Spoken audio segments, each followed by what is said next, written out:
Thank you for tuning to Acquired Taste Media. Make sure you click the link in the bio, like, subscribe, you know what to do.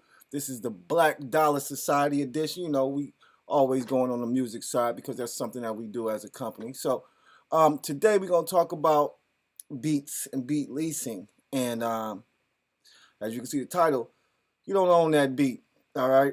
So I've been seeing a lot of individuals on the internet complaining about beats being too expensive, producers charging an arm and a leg for beats and things of that nature. And you know, some artists are like, "Yo, y'all niggas is charging too much for beats, man. Y'all niggas ain't even blown up or nothing." So let me just give you a little history on producers and artists. Okay, at one point in time, like let's say back in the '90s when really when music really started, when hip hop really started being, the popular genre back then there was kind of like a team, your team, but your team was always a producer. Like most producers were able to craft out a sound for an artist, and that that only that artist is gonna get that sound from that producer. But that's what makes the artist blow up or puts the artist in a more successful position is because they have a producer that not only knows how to produce beats but knows how to arrange songs and put songs together, things of that nature. So basically at one point in time the producer and the artist were a team. They worked together, period. Like if you was fucking with this artist, then that artist is fucking with this producer. That's that. Now I would say probably get into like the 2000s, you know what I'm saying, and the new millennium and all that stuff. Um, I feel like that that that camaraderie, that togetherness has pretty much subsided. Like people don't have any type of loyalty to one producer anymore. You know what I mean? So, you know, you're going to a producer that you don't even know. He don't know you. And you're like, yo, I like this beat. I want this beat. I'm gonna rap over this beat. As a producer, you know, you're gonna charge whatever the fuck you feel as though the amount of the beat is worth.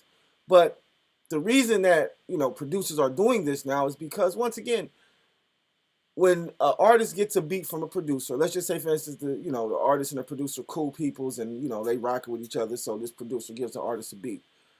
When the artist gets that beat and blows the fuck up, a lot of times the artist forgets, or I ain't gonna say forgets, but a lot of times the artist doesn't come back to the producer that helped them get to where he was going. Shit, doesn't come back to give him any money, doesn't come back to just put his name out. Hey, go fuck with this producer. None of that. They take it and then they go.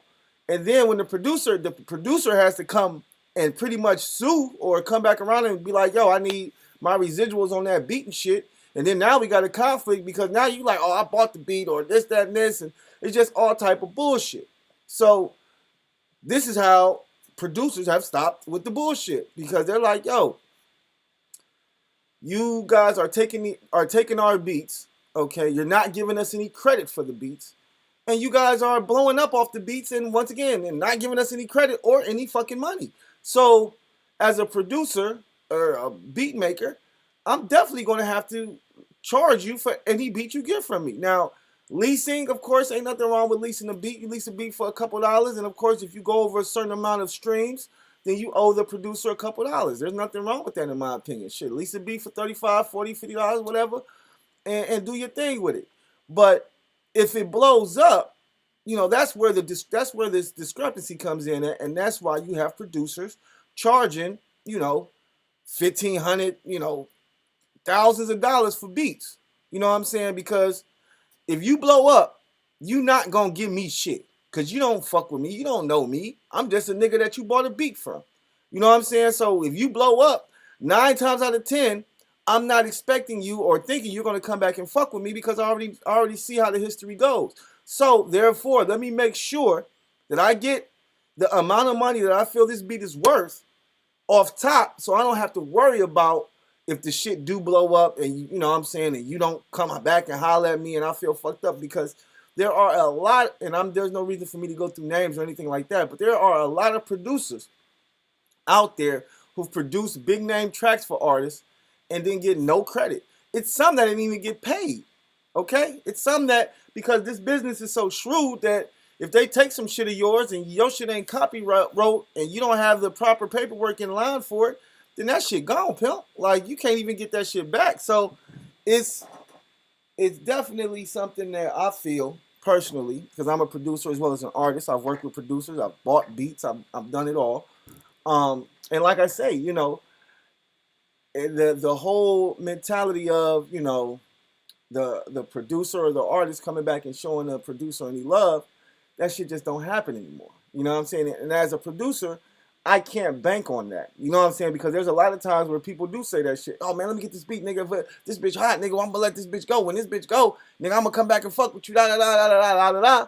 Next thing you know, the beat, he get the beat, he rap on it, that bitch going, but he don't come back and fuck with you. He act like he don't even remember who the fuck you are anymore. So I mean, that is, in my opinion, the reason why you have so many producers out here like, yo, you got to pay for this shit. You got to pay for this shit outright. You know what I'm saying? You gonna pay five bands $10,000, whatever the case, whatever this producer asks for, because if they already feel like, yo, this nigga about to take this beat and blow it the fuck up, then I need to get paid up front, off top, and then the only way I'm doing any back door or back end deals is if I'm cool with if I know the artist personally, and we can sit down and do the paperwork together, and you make sure that my paperwork, you know make sure he signs off on my paperwork as well as I sign off on his, and make sure everybody gets what they deserve. But yeah, I just wanted to post that, man, because unfortunately, because of, I feel like it's more, I put it more on the artist than anything, but because artists were getting these beats and not giving any love to the producers, and just taking these beats and acting like like the producer didn't exist and shit like that. That's why you got producers out here charging whatever they want for a beat, because they want to make sure that they get their upfront pay, because on top of that, we want to make sure we get our pay up front, because we don't know if the shit is going to do anything. You could sit up here and talk about, yeah, nigga, I'm about to drop this song, he's about to do this, about to do numbers, I got you. And you drop that shit and it don't do nothing. Okay? It don't do no numbers.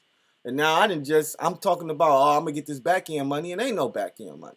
So, I mean, it's just a lot of different ways you can look at this, but it's all business in the end. And the bottom line is, producers want to make sure that they get paid for the work that they're doing, and I don't see nothing wrong with it.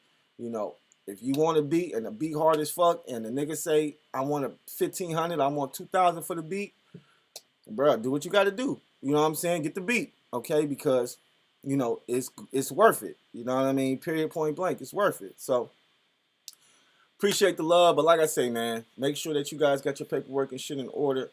And we can always get back to the old school way of doing things. Find you a producer, that can, you and your producer. I think Drake, his producer is 40, and I think them niggas have been rocking since day one. So I mean, that's the type of shit that you look for as an artist, as a producer that you can rock with. Period. Like, I could call my producer now and be like, yo, nigga, I need a beat that go like this, and your producer like, got you. You know what I'm saying? That's the type of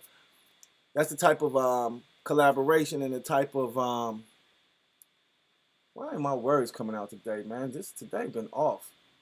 But that's the type of collaboration that you want to work with, and you want to set up so that once again, beats that's coming is beats that are just for you, that you can rock and vibe with, as well as they're gonna bang. And on top of that, the producer knows that whatever the fuck is going, or whatever blows up, that he's going to get his piece, and he's going to eat as well. So that's what it takes. But once you guys get that down, the sky's the limit. So appreciate the love. Once again, Black Dollar Society. If you guys need any information on beat leasing, production, we lease beats here. We produce beats. We do videography. We do merch. We do streaming services. We pretty much do anything and everything that has to do with music, as well as an artist's career. So definitely get at us. You can drop a comment or you can send a text, however you want to do it. But we appreciate the love. Peace.